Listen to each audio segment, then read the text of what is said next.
로 11절의 말씀입니다.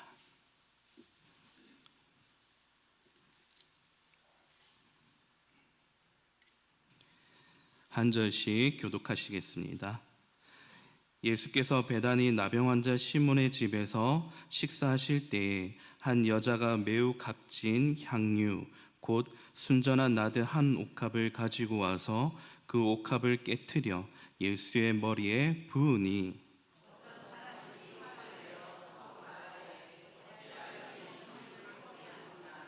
이 향유를 300데나리온 이상에 팔아 가난한 자들에게 줄 수 있었겠도다 하며 그 여자를 책망하는지라.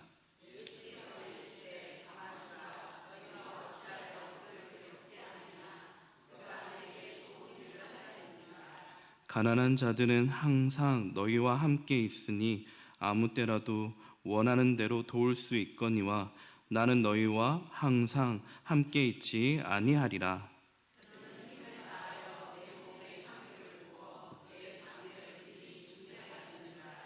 내가 진실로 너희에게 이르노니 온 천하에 어디서든지 복음이 전파되는 곳에는 이 여자가 행한 일도 말하여 그를 기억하리라 하시니라.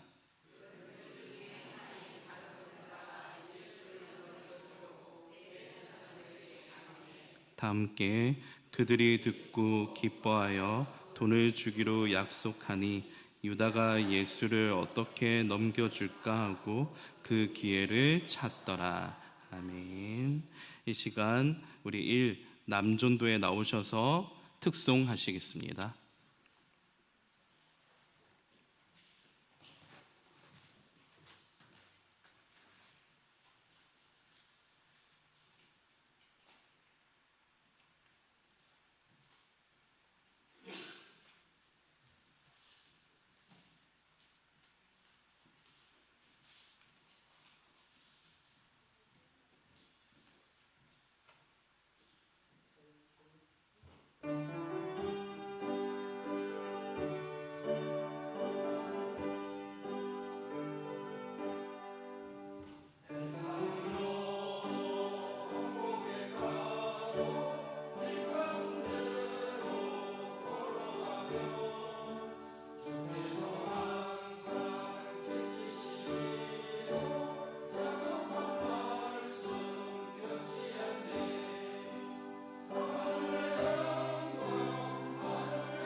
아멘.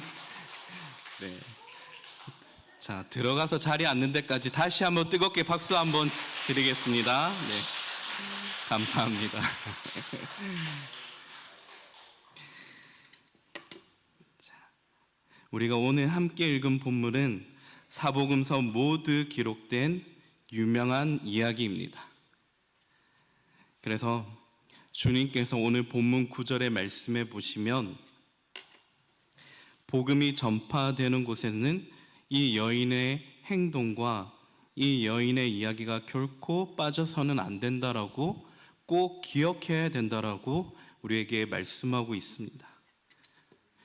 그만큼 오늘 이 여인의 행위가 정말 주님이 보시기에 참으로도 중요한 이야기이기 때문입니다.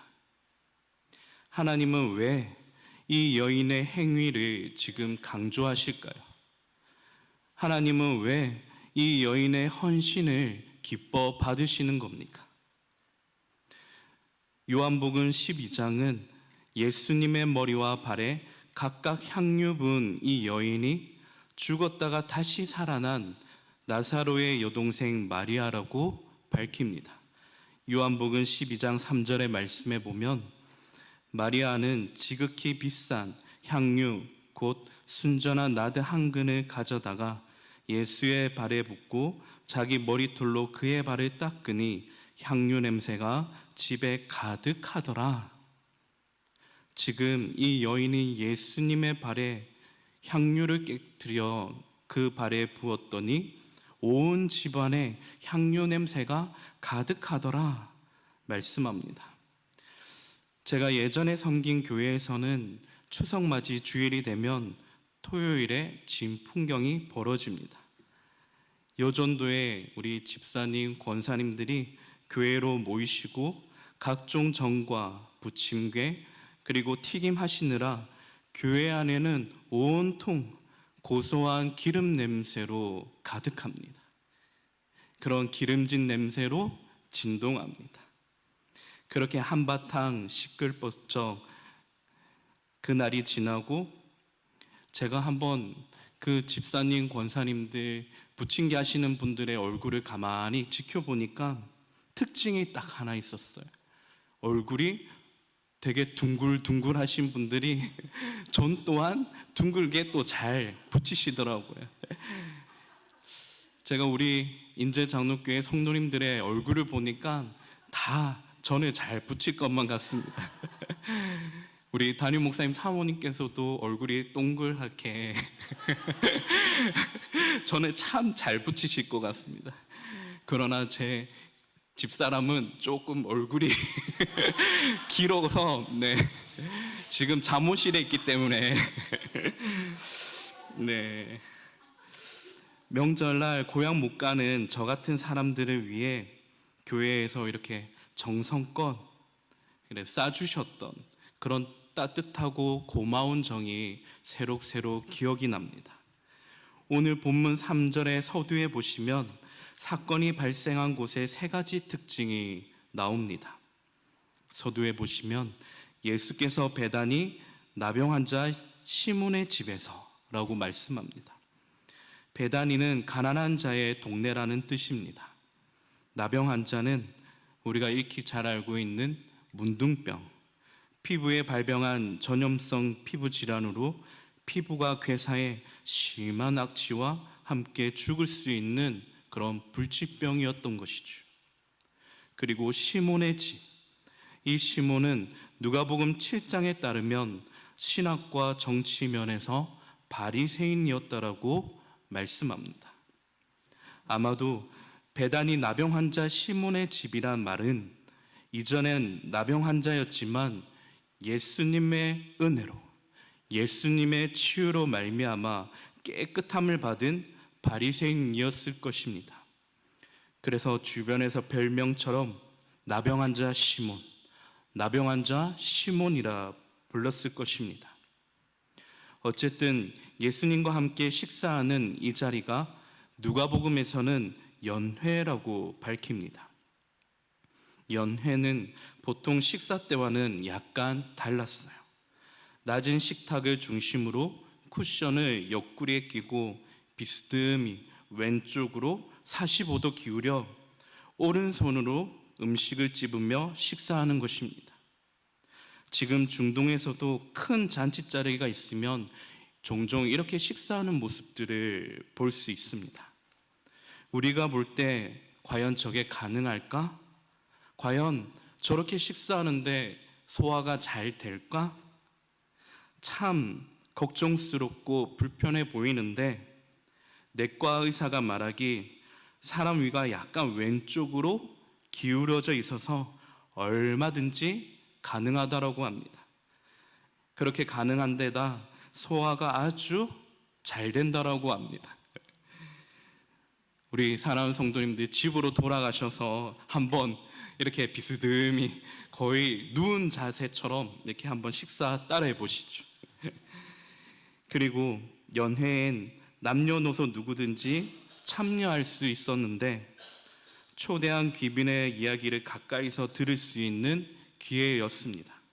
마치 TV 토크쇼에 출연한 게스트가 소파에 턱 걸터 앉고 자유롭게 이야기하는 장면과도 같았을 것입니다.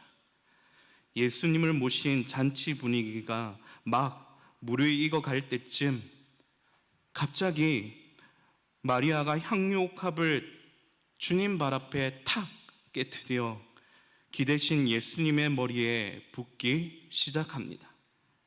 이 값비싼 향유는 수입 인도산 감송 출출물인 순전한 나드로 작은 병 하나에 300데나리온 이상 호가하는 아주 값비싼 물건입니다.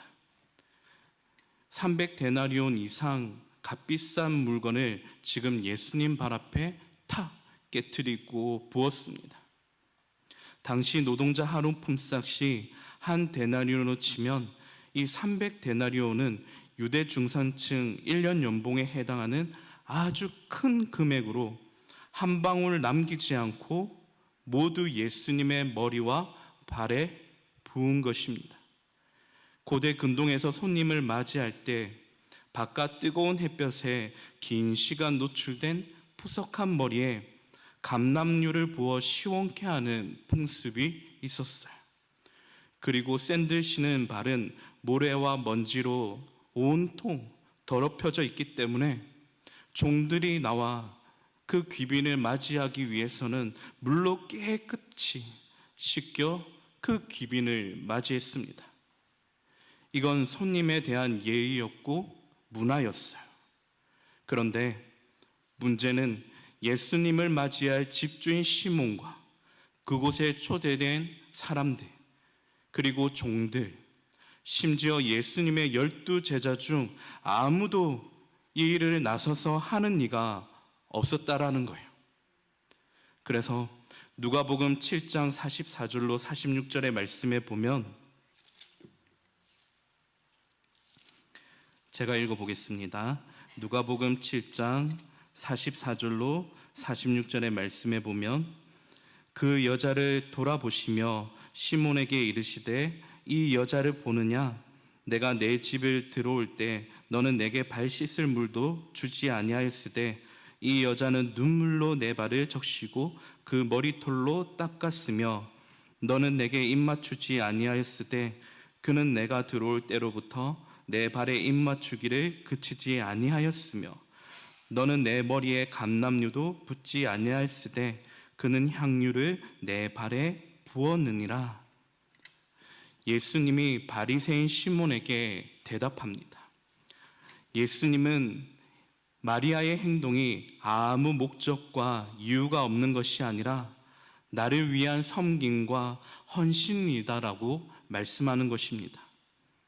그런데 갑작스런 여인의 행동 하나에 상반된 모습이 나타납니다.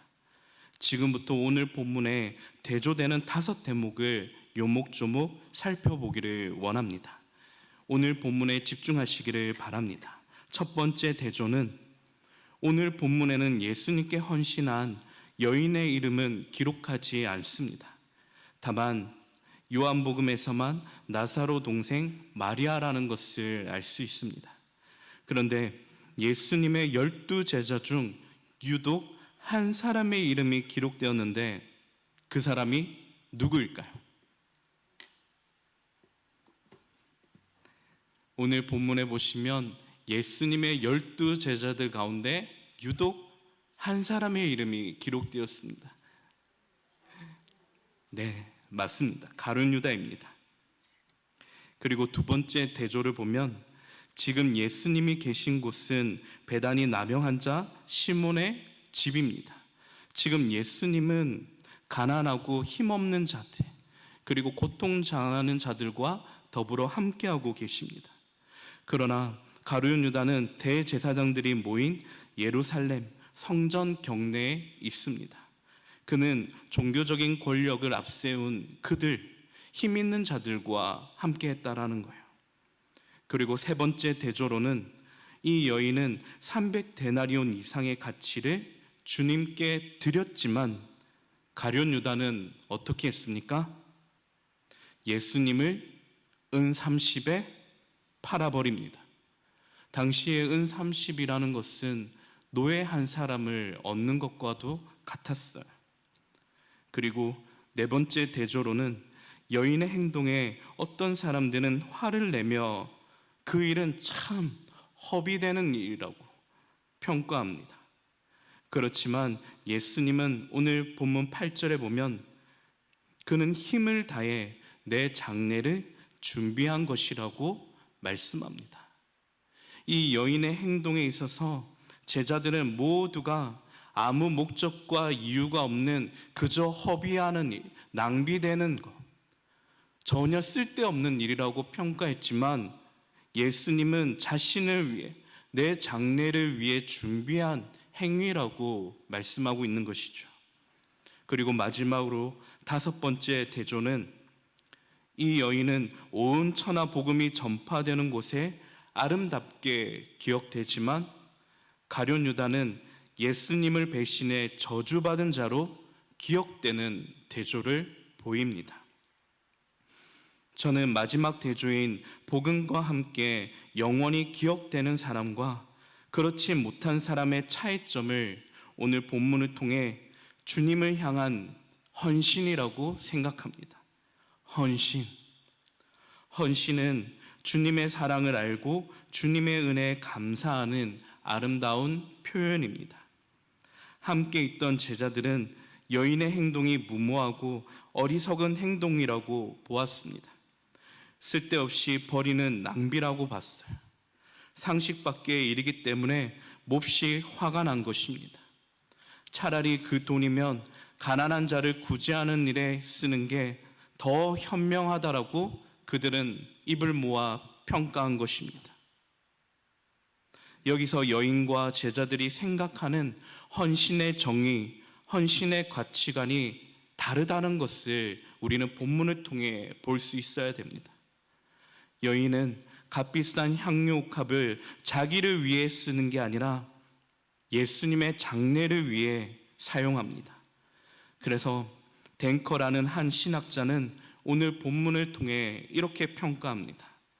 그곳에 모인 사람 중에 곧 죽음이 임박한 예수님의 순환 사명을 이해하고 준비한 사람은 오직 이 여인뿐이었다.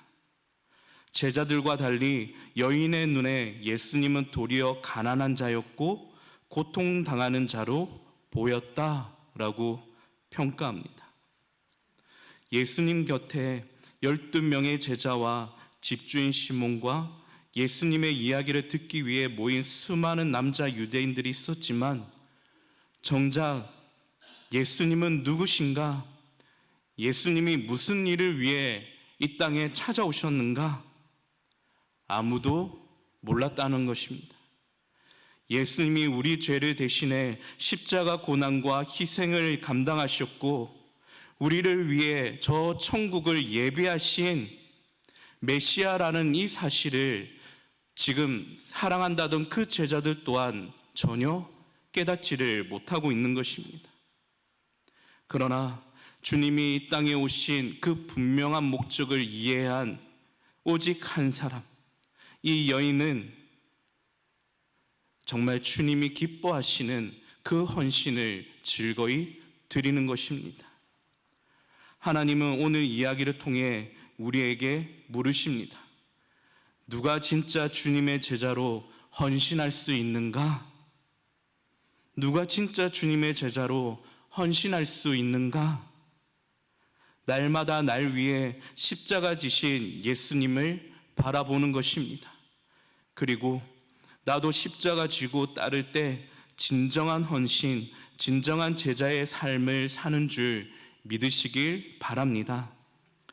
마리아가 깬 향유 옥합은 휘발성 고유의 향을 지키기 위해 아주 단단한 병에 밀봉하였습니다. 그리고 그 양도 많으면 약 500g 정도였다라고 합니다. 이것을 특별한 날에만 깨트리도록 사용되도록 되어 있었어요. 이 여인에게 있어서 그에게는 특별한 날은 이 여인에게는 사랑하는 누군가를 위해 준비했던 결혼 지참금이었습니다. 자신의 결혼을 위해, 결혼식만을 위해, 그 하루만을 위해 아껴뒀던 그 여인의 전부였어요. 그리고 이 특별한 날은 사랑하는 가족들 누군가의 장례식을 위해 준비했던 것입니다. 시신의 몸에 바를 수 있는 감람류, 향유를 발랐던 것입니다. 이 향유를 오늘날의 시세로 치면 3천만 원의 가치를 예수님께 단번에 드린 것입니다. 여인은 헌신할 때 미리 동계산하지 않았습니다. 병을 깨야 되나 말아야 되나 고민하지 않았습니다. 여인은 전혀 망설이지 않습니다. 여인의 헌신은 이성적 판단으로 아니면 우발적 감정으로 드린 그런 헌신이 결코 아닙니다. 여인의 헌신은 오직 주님을 사랑하는 마음으로 나의 전부를 주님 발 앞에 다 깨트려 드린 것입니다. 여인의 향유는 하나님이 짝지어줄 배우자 만나기 위해 준비한 결혼 지참금이었습니다. 여인에게는 이 향유 옥합이 전부였다라는 거예요. 전부라는 것은 그의 꿈이었어요. 그의 소망이었습니다. 자기가 할 수 있는 전부였습니다. 마리아는 이 옥합이 주님을 위해 다 사용될 수만 있다면 자신의 전부를 드려도 아깝지 않았습니다. 자신의 꿈, 자신의 미래보다 훨씬 가치 있는 일임을 이 여인은 믿고 알고 행동한 것입니다. 다시 말해 여인의 눈의 향유 옥합은 단순한 물질이 아닙니다. 상당한 돈의 가치를 넘어 주님께 할 수 있는 최고의 최선의 사랑 표현입니다. 그러나 주님을 그토록 사랑한다던 제자들은 어떻습니까? 향유 옥합을 물질로 보았습니다. 향유 옥합을 돈으로 보고 계산했습니다. 주판 튕기며 손익계산 다 따졌다라는 것입니다. 사랑하는 성도 여러분, 혹시 이것이 오늘 저와 여러분이 주님 앞에 나아가는 헌신의 모습은 아닙니까? 특히 제자 중 돈깨를 맡은 자가 누구였습니까? 가룟 유다. 가룟 유다가 벌떡 일어나 화를 냅니다. 요한복음 12장 5절로 6절의 말씀에 보니 이 향유를 어찌하여 300데나리온에 팔아 가난한 자들에게 주지 아니하였느냐 하니 이렇게 말함은 가난한 자들을 생각함이 아니요 그는 도둑이라 돈깨를 맞고 거기 넣는 것을 훔쳐 가밀어라. 예수님의 장례를 위해 헌신하는 이 아름다운 이야기에 갑자기 불쑥 나타난 불청객처럼 우리를 굉장히 불편하게 하는 말씀입니다. 왜 성경은 복음이 전파되는 곳에 이 여인의 헌신을 기억하라고 말씀하시다가 마가복음 14장 10절로 11절의 말씀에 보면 유다의 배신 장면을 기록한 것입니까? 왜 그랬을까요? 헌신에는 사랑이 필요하기 때문입니다. 헌신에는 무엇이 필요하다고요?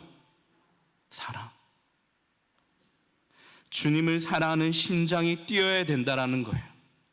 반대로 유다는 주님을 사랑하지 않았습니다. 그는 돈을 사랑하였고 세상 유명세를 사랑하였고 자기를 사랑한 자였습니다. 유다는 주님을 사랑하는 심장이 멈췄다라는 거예요.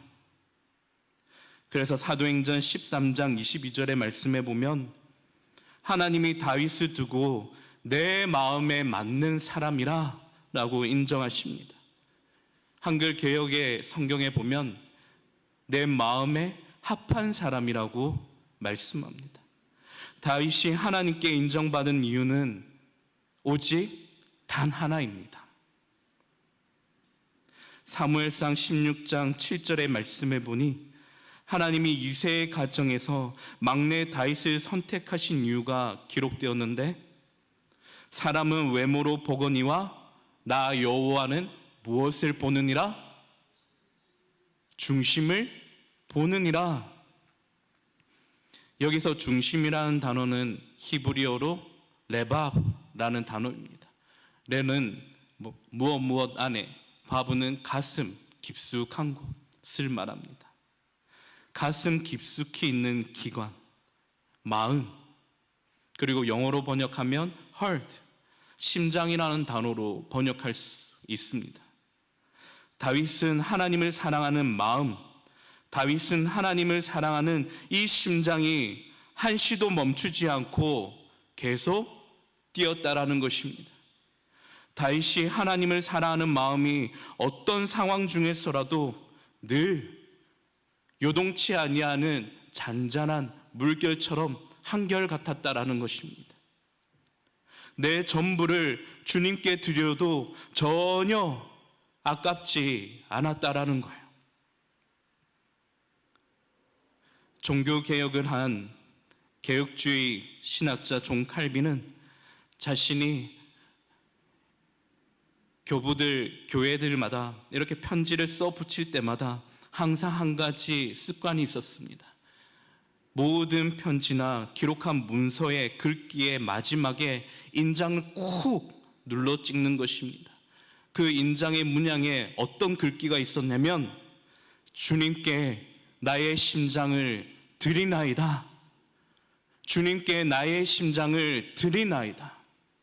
이 존 칼빈은 항상 사랑하는 형제 자매들, 교회들마다 그렇게 문안 인사를 하며 교회 권면을 할 때마다 습관적으로 마지막 글귀에 인장으로 꾹 눌러 찍었다라는 거예요. 이것은 그가 무엇을 중심으로 삶을 살았는지를 알 수 있는 대목입니다. 사랑하는 성도 여러분, 사람의 심장이 언제 가장 빨리 뛰는지 아십니까?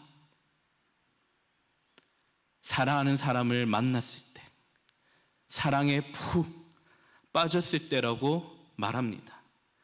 보고 있어도 또 보고 싶은 마음이 여전히 그 사람을 향해 변치 않을 때, 사랑하는 사람과 누군가와 함께 있는 그 모든 시간들이, 상황들이 그저 행복하다라는 거예요. 다른 이유가 필요하지 않습니다. 사랑하는 사람과 함께라면 어떠한 고난도, 어떠한 역경도, 어떠한 상황 중에서라도 함께라면 행복하다라는 거예요. 사랑하는 사람과 함께 보내는 시간은 시간을 재면서 따지지 않습니다. 시간이 언제 그렇게 흘렀는지 알 수 없다라는 거예요. 사랑하면 무감각했던 내 모든 세포가 다 깨어납니다. 삶에 지쳐 무표정한 얼굴에서 활짝 웃음꽃이 피어납니다. 얼음장같이 차갑던 냉랭한 마음이 사랑하면 상냥한 소녀같이 해맑게 부드러운 모습으로 나타납니다. 사랑하는 성도 여러분, 이 여인의 헌신, 다윗이 주님을 사랑한 것, 우리 사랑하는 성도 여러분들은 주님을 더 깊이 사랑하시기를 바랍니다. 하나님은 오늘 향유 부은 여인과 가룟 유다의 이야기를 통해 오늘 우리에게 무엇을 말씀하실까요? 너는 하나님을 죽도록 사랑하거라. 다시 복음과 함께 헌신의 심장이, 다시 주님과 함께 헌신의 심장이 뛰어라. 그리하면 말라기 3장 16절의 말씀처럼 여호와 앞에 있는 기념책에 기록될 것이고 하나님이 영원토록 너를 기억할 것이다. 우리 인제 장로교회 성도님들 모두 한 사람도 빠짐없이 헌신의 심장이 뛰시기를 바랍니다. 그리하여 마리아처럼 복음과 함께 영원히 기억되는 우리 모두가 될 수 있기를 간절히 소망합니다. 이 시간 우리 말씀 생각하시며 하나님 앞에 기도하도록 하겠습니다.